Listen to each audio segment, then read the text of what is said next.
ओम शांति। आज हम जानेंगे कि दुआएं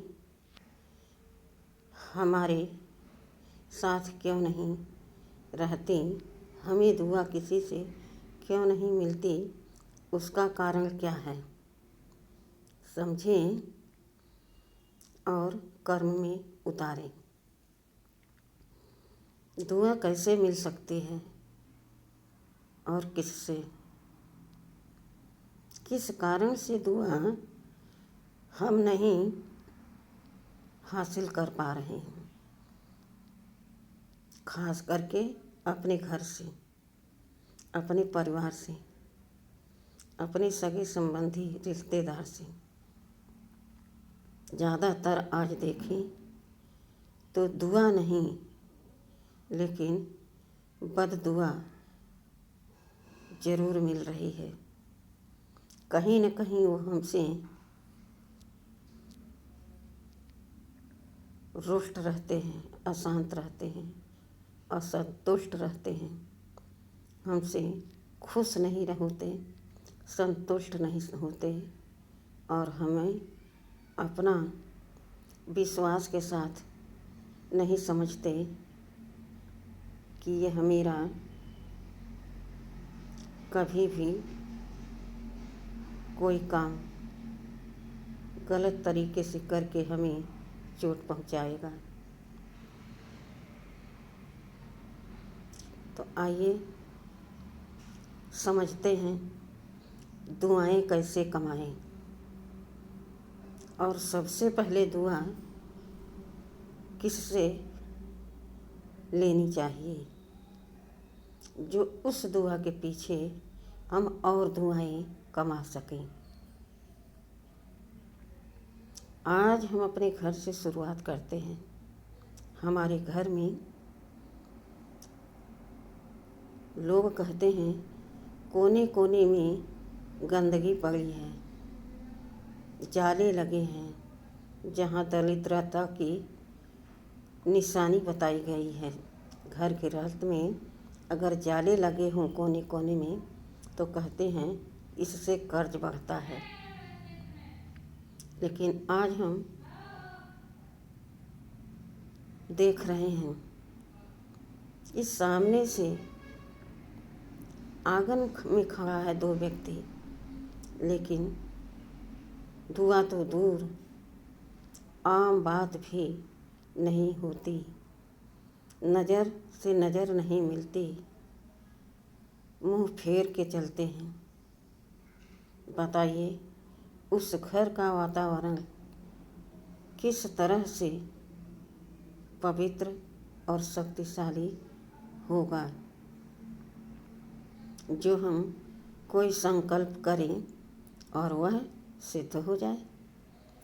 कोई कर्म करने के लिए सोचें, उससे पहले हमें उस कर्म को कैसे करना है यह आसानी से हमें सुझाव समझ में आ जाए।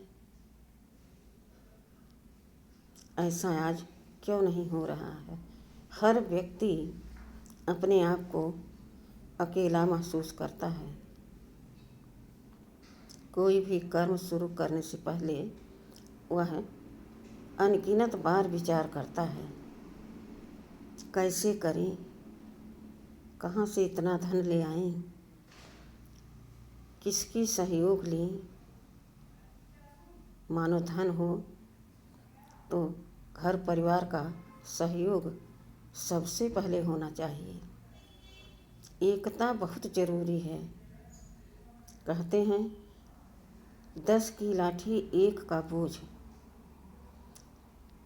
किसी दुश्मन पर वो 10 लाठी एक साथ जब पड़ती है तो दुश्मन दुम दबा के चला जाता है।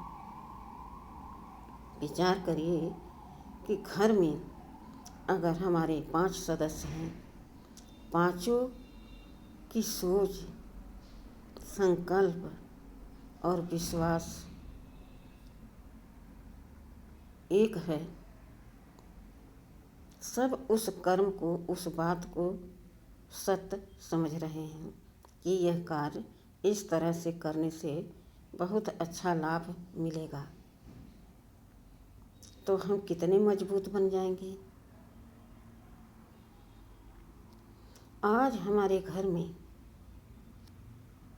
बड़े बुजुर्गों को सम्मान देना तो दूर, धक्के मार करके घर से बाहर निकाल देते हैं। क्या आपको दुआ मिला? आप बाहर दुआ मांगने चले गए। मुझे इनसे बात नहीं करनी है, इनकी दुआ आशीर्वाद हमको नहीं चाहिए।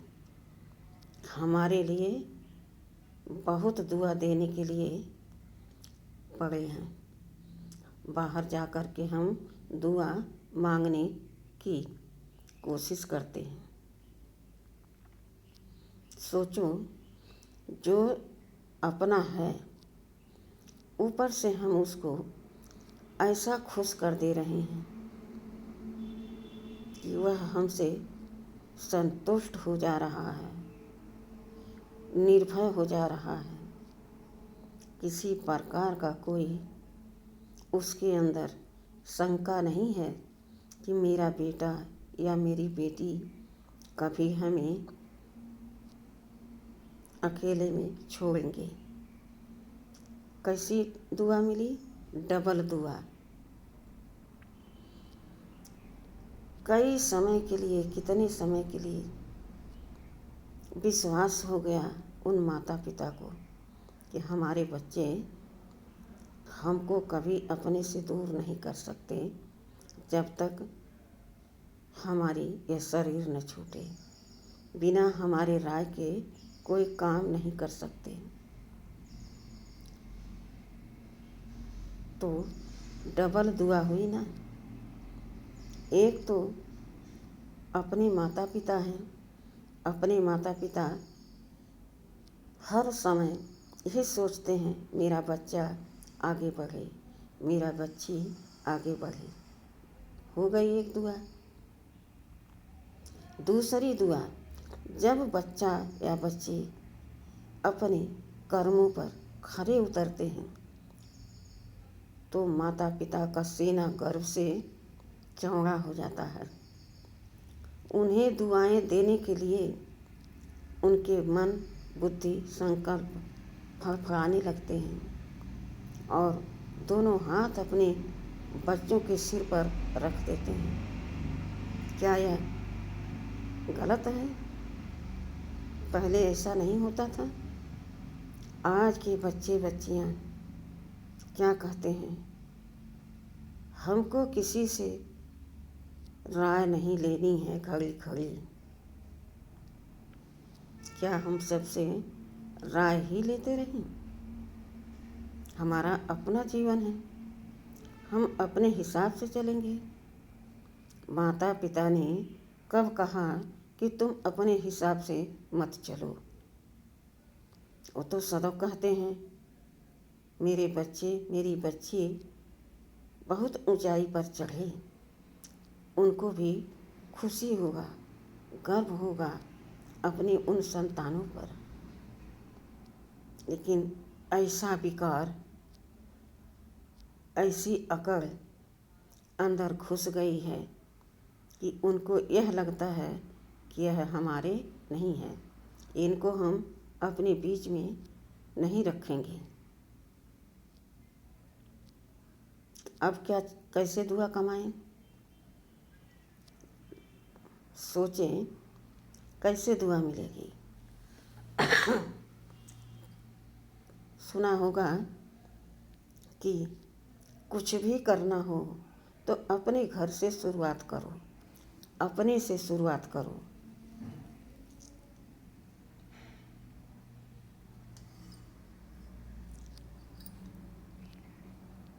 तो अगर दुआ लेनी है, झोली में पहले कुछ डालना है।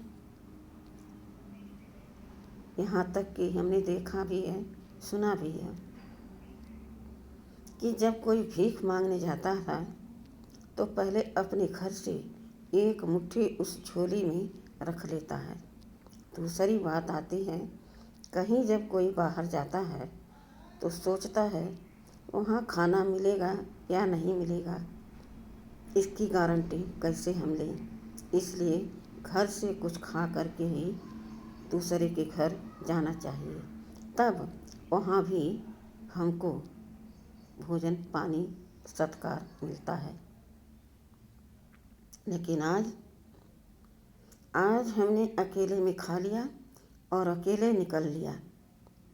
अब बाहर जाके ढूंढ रहे हैं, क्या कर रहे हैं, उनसे व्यवहार बना रहे हैं। किनसे? जिनको कभी नहीं, जिनको कभी देखा नहीं, कभी मिला नहीं, कभी उनका बोल चाल स्वभाव समझा नहीं, अनुभव नहीं किया, उनसे बात करने लगे और दुआ की इच्छा रखने लगे। अब मांगने से भला कितना मिलता है। अगर आपने उनकी किसी प्रकार की मदद की, आपके अंदर यह भाव जाग रहा है कि मुझे अभी यह मदद करने का, तुरंत दुआ देंगे। उन्होंने कहा, भाई आपने बहुत मदद की, खुश रहो, सदा बढ़ते रहो। लेकिन विचार करो, वह दोनों हाथ धर करके और डबल दुआ नहीं दे रहा है, और आपके घर से आपकी झोली खाली लेकर आप वहाँ गए हैं। मांगते मांगते कितनी झोली होगी। अगर मान लो 5 की आपने अनेक अनेक प्रकार से मदद की, जिस हिसाब से आपने मदद किया उस हिसाब से उस आत्मा को आपसे सहायता महसूस हुई। उसी प्रकार से उसने आपको दुआ दिया। भगवान आपका भला करें, आप बहुत नेक इंसान हैं। और आप चलते बने आगे और वो अपने मंजिल पर चला गया। लेकिन सोचो, जब हमारी झोली घर से ही भरी है तो हम चलते जा रहे हैं और रास्ते में अचानक कोई मिला। मान लीजिए एक बुजुर्ग है, एक व्यक्ति उसके सामने आकर उस बुजुर्ग का अपमान कर रहा है, ऐसा शब्द बोल रहा है जो बुजुर्ग सहन नहीं कर पा रहा। लेकिन वृद्ध और बालक, भला जवान व्यक्ति का क्या कर सकते हैं। चुपचाप मूड़ी झुकाए सुन रहा था। तभी हम वहाँ पहुँच गए और उस व्यक्ति को कहा, चुप हो जाओ, रहने दो। और हमने उनको प्रणाम किया और उनकी खबर ली, हाल चाल पूछी। आप कैसे हैं दादाजी या माताजी, आप घर जाओ। दोनों हाथ वह बुजुर्ग हमारे सिर पर रख दिया और कहा, बच्चे तुम बहुत अच्छे घर के हो, तुम्हारे माता पिता ने तुम्हें बहुत अच्छे संस्कार दिए हैं। देखो तुम्हारे अंदर कितने अच्छे विचार हैं। आजकल कौन पूछता है बुजुर्गों को। दोनों हाथ रखकर आशीर्वाद दिया। यह दुआ उस अपने माता पिता की तरह ही हमें मिला, क्योंकि एक निर्धन को कुछ दे देना, बहुत सारी दुआ मिल जाती है। एक अनाथ को सहारा देना बहुत बड़ी मदद होती है। तो कहीं पर हमारे भी जब सामने मदद कर लेने की बारी आती है, स्वतः मदद करने वाला कोई न कोई आ जाता है। इस प्रकार से हमें दुआ कमानी है, न कि बद्दुआ कमानी है। लेकिन याद रखें, दुआ हमें बाहर मांगने की ज़रूरत कभी पड़ेगी ही नहीं। मान लीजिए हम जगह जगह पर ढूंढ रहे हैं कि कोई ऐसा व्यक्ति मिले जो हमें दुआ दे, और 5 व्यक्ति आपके घर में खुद हैं, वो भी तो दुआ दे सकते हैं। यह विचार आपके मन में कभी नहीं आता। क्यों? क्योंकि 5 विकारों ने आपको जकड़ रखा है। वह आपके अंतर आत्मा को मैला करके रख दिया है। विचार करो, अपने को पराया और पराये को अपना बनाना क्या सहज है? है सहज? बहुत कठिन है। भला कोई अपना दूर कैसे जा सकता है? और भला पराया एक शब्द के कहने पर पूर्ण रूप से हमारा कैसे हो सकता है? या अपना सब कुछ हमें कैसे दे सकता है? लेकिन हम जरा सा झुक जाएं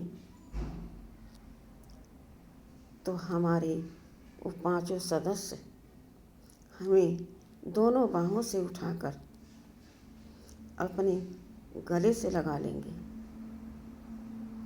और सब कुछ हमारे ऊपर सर्वस्व स्वाहा कर देंगे। सब कुछ तो बेटा तुम्हारा ही है, सब कुछ तो बेटी तुम्हारा ही है। आखिर मैं तुम्हारा पिता हूँ, तुम्हारी माता हूँ। तो वह घर कैसा लगेगा? स्वर्ग से सुंदर लगेगा, जहाँ सत्यता है, धैर्यता है, सफाई सच्चाई है, सहनशीलता है। वहाँ स्वतः 7 गुण आपके घर के अंदर हमेशा विराजमान होते हैं। और जहाँ कलह कलेश है, मेरा तेरा है, मैं ज़्यादा धनवान हूँ, मैं ज़्यादा सुंदर हूँ, वहाँ वह अभिमान इतना अकड़ से खड़ा रहता है आपके सामने। आपको वह सिर झुकाकर किसी को नमन करने के लिए तैयार नहीं होता। आज घर में बहुत से घर में ऐसे लोग हैं जहाँ बड़े बुजुर्ग आंसू बहा बहा करके अपना दिन गुजार रहे हैं और बाहर भी जाने लायक नहीं रह गए हैं। ऐसे माता पिता को ठोकर मार करके बच्चे घर से बाहर कर देते हैं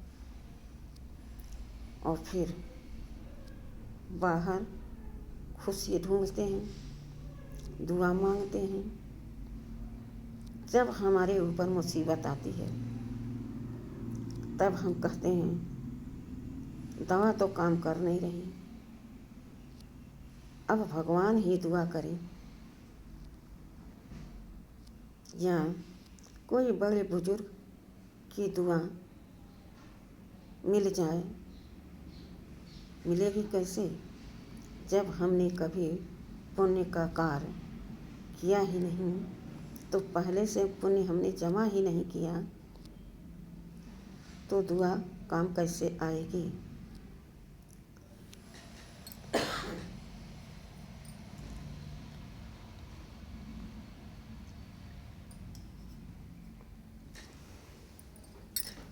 याद रखें,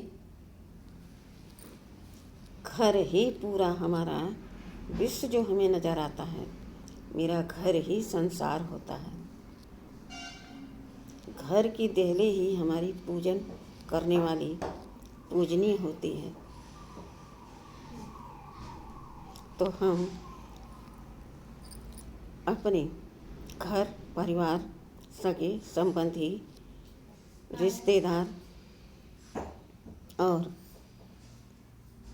जितने हमारे दुश्मन लगते हैं, जिनको हमने बहुत सालों से तिरछी नज़र से देखते आए हैं, हम तहे दिल से सर झुकाए जाएं और उनको नमन करते हुए उनके चरणों में अपना सर रख दें, तो इतने दिनों का जो दुआ का पूंजी उनके पास थी और दे नहीं पा रहे थे, सोचते थे कैसे इसको हम आशीर्वाद दें। यह कभी सीधे मुंह हमसे बात नहीं करता। जैसे आपने उसके चरणों में अपना सर रख दिया, वह स्वतः दोनों हाथ तुम्हारे सर पर रख दिया और उठाते हुए कहा, जाओ सुखी रहो। यह दुआ जब कभी तुम्हारे सामने कैसी भी परिस्थिति आई, वह तुम्हारे लिए छत्र छाया बनकर खड़ी हो जाएगी। पहाड़ जैसे विघ्न राई बन जाएंगे। कहते हैं भगवान ने पर्वत को राई और राई को रुई बना दिया, तो हम सब आत्माएं क्या हैं? उस सर्वशक्तिमान की संतान हैं। हमारे अंदर भी वही शक्ति है, वही गुण है। भगवान ने जब इस धरती पर भेजा तो यह सिखा करके नहीं भेजा कि बच्चे जाओ, तुम जाते ही कहना यह मेरा है, जो सबसे अच्छा, सबसे मजबूत कोई भी वस्तु, कोई भी व्यक्ति हो, उसको तुम अपना लो, और जो नहीं है, कमज़ोर है, उसको दूर फेंक दो। यह सिखाकर इस सृष्टि पर नहीं भेजा था। सोचो, हम सर्वशक्तिमान की संतान आज कितना नेगेटिविटी अपने अंदर भर कर और चलते चलते सोचते हैं कि हमें किसी की दुआ मिल जाए जो मेरा ये कार्य सिद्ध हो जाए। याद रखें, हम जैसा सोचते हैं वैसा बन जाते हैं।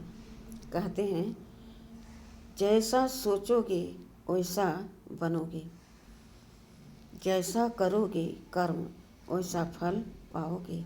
विचार करो, किसी को हम तिरछी नज़र से देख रहे हैं तो क्या उसकी दुआ हमें प्राप्त होगी? यहीं पर हमें बददुआ मिल जाती है। उसके मन जहाँ अशांत होते हैं, असंतुष्ट होते हैं, भय होता है उसको, बाहरे कर्म हमारे कि हमने ऐसी संतान को जन्म दिया, आज यही दिन देखने थे, वहीं पर तुम्हें बददुआ मिलती है। और तुम्हारे बाहर के कमाए हुए दुआ, वहाँ पर जब तुम्हारी परिस्थिति तुम्हारे सामने आती है विकराल, तो वह बाहर के दुआ तुम्हारे काम आने में कमज़ोर पड़ जाते हैं। तब क्या कहते हैं? पता नहीं किसकी बद्दुआ लग गई, मेरे पास किसी की दुआ नहीं थी, तभी तो आज हम इस जगह पर, इस मोड़ पर आकर के पट पड़ गए हैं। यानी अब हमें कुछ सहयोग करने के लिए नहीं बचा है, कोई हमारा मदद करने के लिए तैयार नहीं आ रहा है आगे। तो याद रखें, पहले स्वयं को बदलें।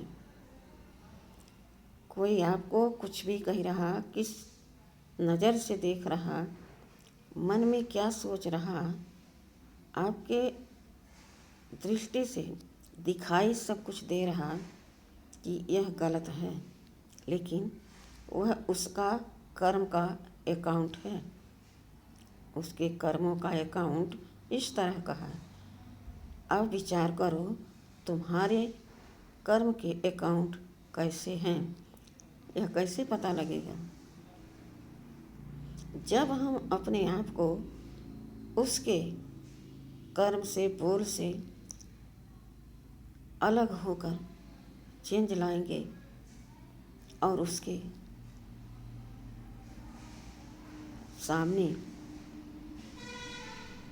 रहते हुए उसको हम बहुत प्यार से, बहुत मधुरता से, बहुत सरलता से और मीठी वाणी से कोई प्रश्न कर रहे हैं तो उसको क्या यह अच्छा नहीं लगेगा? वह आपको भले न सम्मान दे, लेकिन उसका जो मन है, जो बुद्धि है, वो शांत हो जाएगी और सोचने पर मजबूर हो जाएगी। क्या हुआ, हमने ऐसा ऐसा बोला और इन्होंने तो हमको कुछ नहीं कहा। उसकी बुद्धि निर्णय करने पर मजबूर हो जाएगी और एक दिन वह जरूर आपसे क्षमा प्रार्थना मांगेगा।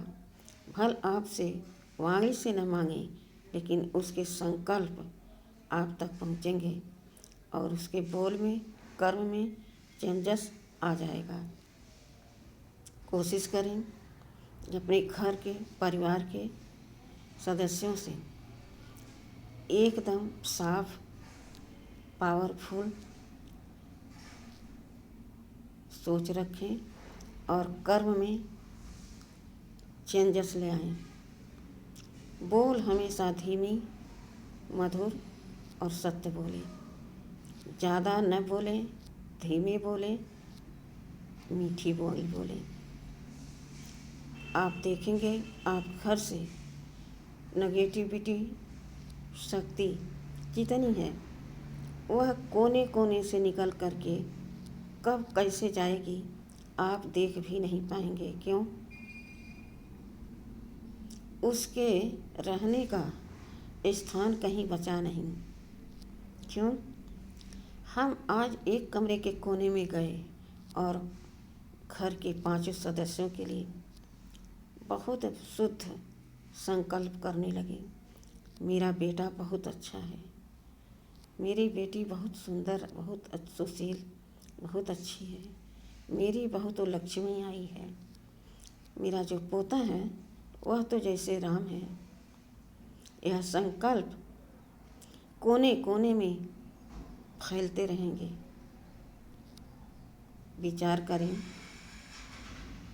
जिस तरह से आग से धुआं निकलता चारों तरफ जाता, इसी तरह से जब हम सोचते हैं तब हमारे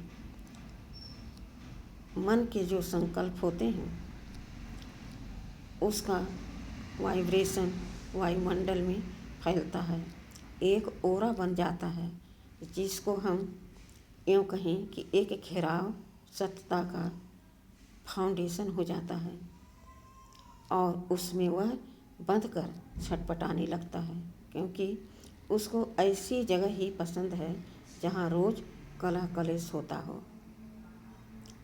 इसका एक नाम ये भी है कि जहाँ कलह कलेश होता है वहाँ अलक्ष्मी वास करती है, और जहाँ रोज़ सुंदर, सुगम, मीठी वाणी होती है, उसके साथ हर कर्म, बोल, भोजन, पानी भगवान की याद में किया जाता है, वहाँ का ओरा दैवी ओरा होता है। इस घेराव में हम अपने आप को एकदम निर्भय, निडर, स्वच्छ, सुंदर महसूस करते हैं। जहाँ डर है वहाँ भय है, और जहाँ सत्यता है, मधुरता है, वहाँ निर्भय है। जहाँ निर्भयता है वहाँ सदा खुशी वास करती है। अब चेंजेस किसको करना है? अपने आप को, दूसरे को नहीं। हम सुधरेंगे तो पूरा जग सुधर जाएगा। इसलिए कहा गया है, खुद को देखो, दूसरे को मत देखो। याद रखें, कुछ भी कठिन से कठिन कार्य हो, अपने घर परिवार से शुरू करो, फिर बाहर देखो तो लोग कहेंगे, देखो एक इनका घर है, इनका परिवार है, एक ये हैं, कैसे सबको एक रस में बांधकर एक साथ रह रहे हैं। एकता में बहुत बल है। कहा गया है, देखो तो भेली और बांटो तो चुरकुना। वही परिवार जब एक एक कमरा लेकर एक एक जगह रहने लगता है तो वह बिल्कुल हद में आ जाता है। और हद की ताकत कितनी होती है, बहुत जल्दी अंत आ जाता है। इसलिए हद को छोड़ करके बेहद को देखो। जब स्वयं अपने को देख पाओगे तो संसार को भी देख कर पाओगे और चेंजेस सब में स्वतः आने लगेगी। कोई अपने आप को बदले न बदले, मुझे बदलना है। और सबको दुआ देना है। कोई मुझे पत्थर मारे तो भी मुझे दुआ देना है। अब कोई पत्थर मार दिया, चोट लग गई, आप चोट को सहला रहे हो, आपका मन बहुत क्रोध से भर गया, इसमें विचार करो कैसे दुआ दोगे। यह हम नहीं कह रहे हैं, भगवान का यह श्रीमत है। बच्चे, दुआ दो दुआ लो, न बद दुआ दो न बद दुआ लो। तो कोई हमें पत्थर मार रहा है तो हम दुआओं का फूल दें उसे। हे प्रभु, इस व्यक्ति को, इस इंसान को, इस आत्मा को इतना सद्बुद्धि दो कि अपने आप को यह भी आपके श्रीमत का पालन करते हुए आपके समान बनने की सेवा करने में तत्पर हो जाए। यह भी आखिर आपका ही बच्चा है। इस तरह से उसको दुआ का फूल देना है। कहते हैं, बाबा कोई तुम्हें पत्थर मारे तुम उसे फूल दो। कौन सा फूल दो? दुआओं का, रहम का। तो आशा करती हूँ हमारे सभी ज्ञानी अज्ञानी भाई बहनों इस हमारे टूटे फूटे शब्दों को सुनकर ज़रूर अमल में लाएं।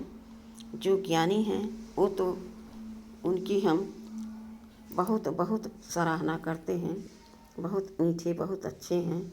लेकिन जो अज्ञानी हैं, बिल्कुल नहीं जानते, और जो जान करके अलबेलेपन में रहते हैं, तो वो ज़रूर हमारी बात पर अमल करके भगवान के गोद का सुख का अनुभव लें और भगवान का बच्चा बनकर सतयुगी राजधानी का अपना जन्मसिद्ध अधिकार वापस हासिल कर लें।